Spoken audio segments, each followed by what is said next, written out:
Tupac Shakur, known to the world simply as Tupac, was more than just a rapper. He was a poet, an activist, and a voice for the voiceless. Born on June 16, 1971, in East Harlem, New York, Tupac's early life was shaped by struggle and resilience. His mother, Afeni Shakur, was a member of the Black Panther Party, and her activism deeply influenced Tupac's worldview. From a young age, he was exposed to the harsh realities of poverty, racism, and systemic injustice, themes that would later dominate his music. Tupac's talent was evident early on. He attended the Baltimore School for the Arts, where he studied acting, poetry, and music. It was here that he began to hone his craft, blending raw emotion with sharp social commentary. In 1991, he released his debut album, Tupacalypse Now, which immediately established him as a force to be reckoned with. Tracks like Brenda's Got a Baby and Trapped tackled issues like teen pregnancy, police brutality, and systemic inequality, resonating deeply with listeners who saw their own struggles reflected in his lyrics. As his career skyrocketed, Tupac became a symbol of rebellion and resilience. Albums like Strictly for My N.I.G.G.A.Z. and Me Against the World solidified his reputation as one of hip-hop's most powerful voices. But it was his 1996 double album, All Eyes on Me, that cemented his legacy. Featuring hits like California Love and Changes, the album showcased Tupac's versatility, blending party anthems with profound social commentary. Yet, Tupac's life was not without controversy. His involvement in the East Coast-West Coast hip-hop rivalry, particularly his feud with the notorious B.I.G. and Bad Boy Records, often made headlines. His outspoken nature and legal troubles added to his complex persona, making him both a hero and a target. Tupac's music was more than entertainment. It was a call to action. He used his platform to address issues like racial inequality, police brutality, and the struggles of inner-city life. His ability to blend raw emotion with powerful storytelling made him a cultural icon, inspiring millions around the world. As we explore the rise of Tupac Shakur, one thing becomes clear. His story is one of triumph, tragedy, and enduring influence. From his humble beginnings to his meteoric rise to fame, Tupac's life was a testament to the power of art and the resilience of the human spirit. But his journey was cut short, leaving behind a legacy that continues to captivate and inspire. On the night of September 7th, 1996, Tupac Shakur's life was tragically cut short in a drive-by shooting that shocked the world. The events of that fateful evening remain shrouded in mystery, with conflicting accounts and unanswered questions fueling decades of speculation. What exactly happened that night, and who was responsible? The evening began at the MGM Grand in Las Vegas, where Tupac and his entourage attended a boxing match between Mike Tyson and Bruce Seldon. After the fight, a confrontation erupted in the hotel lobby between Tupac's group and a man named Orlando Anderson, a known member of the Southside Crips gang. The altercation was captured on surveillance cameras, showing Tupac and his associates assaulting Anderson. This incident would later be cited as a possible motive for the shooting. Around 11 p.m., Tupac and Death Row Records CEO Suge Knight left the MGM Grand in a black BMW, heading to a nightclub for an after-party. As they drove down Flamingo Road, a white Cadillac pulled up beside them at a stoplight. Witnesses reported hearing gunshots, with at least 4 bullets striking Tupac. Suge Knight, who was grazed by a bullet, managed to drive to the nearest hospital, where Tupac was rushed into emergency surgery.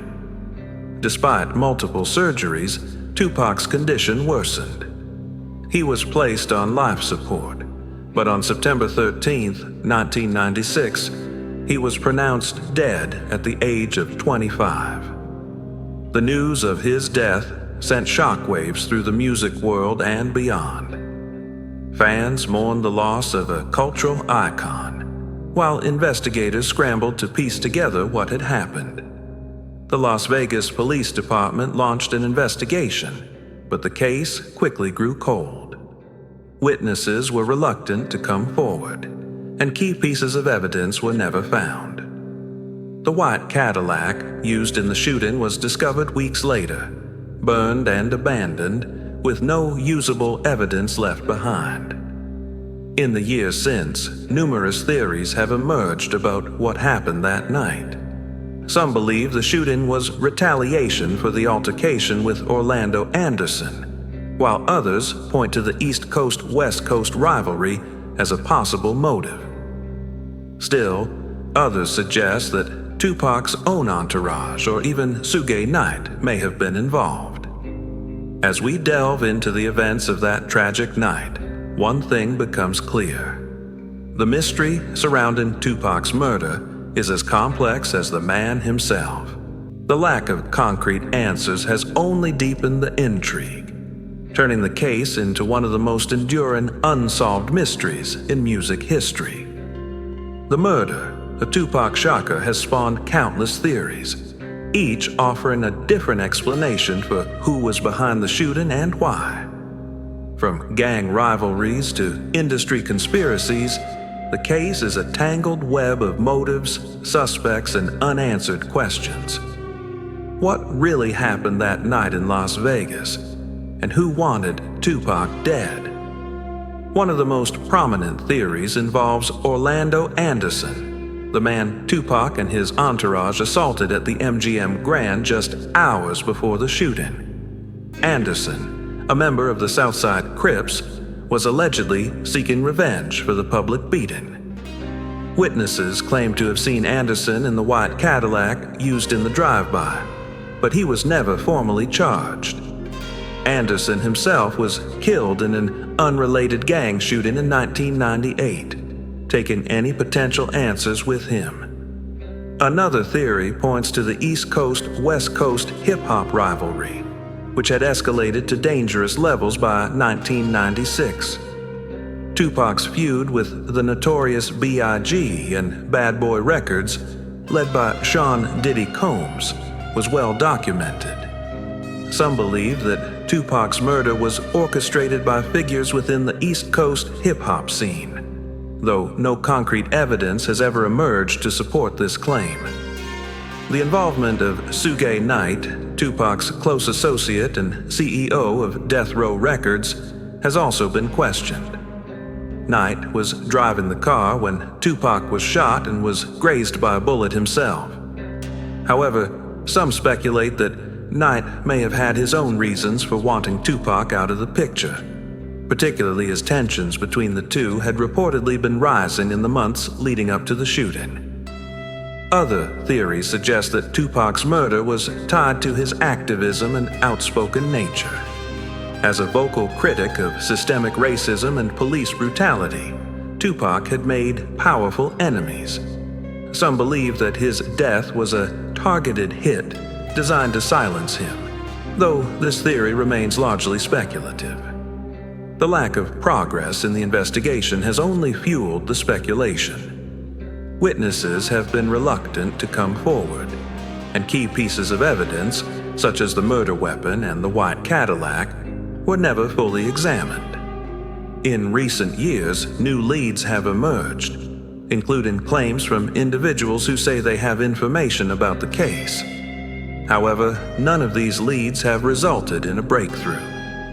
As we explore the theories and suspects surrounding Tupac's murder, one thing becomes clear.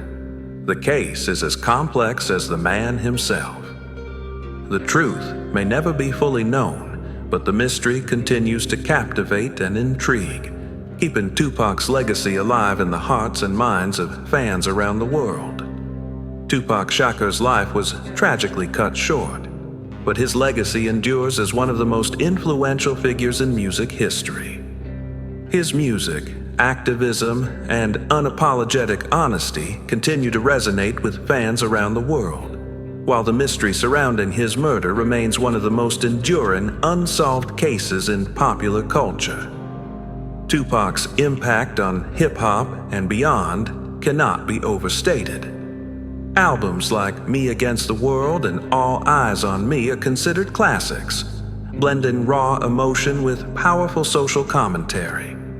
Songs like Changes and Dear Mama have become anthems for generations, addressing issues like racial inequality, poverty, and the struggles of inner-city life. Tupac's ability to connect with listeners on a deeply personal level made him more than just a rapper. He was a voice for the voiceless.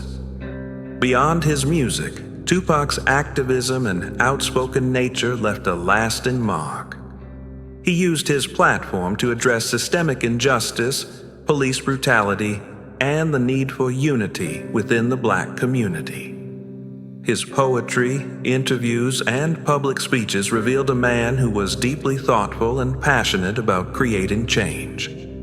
Even in death, Tupac's message continues to inspire artists, activists, and fans around the world. The mystery of Tupac's murder has only added to his legend. Despite numerous investigations, documentaries, and books, the case remains unsolved.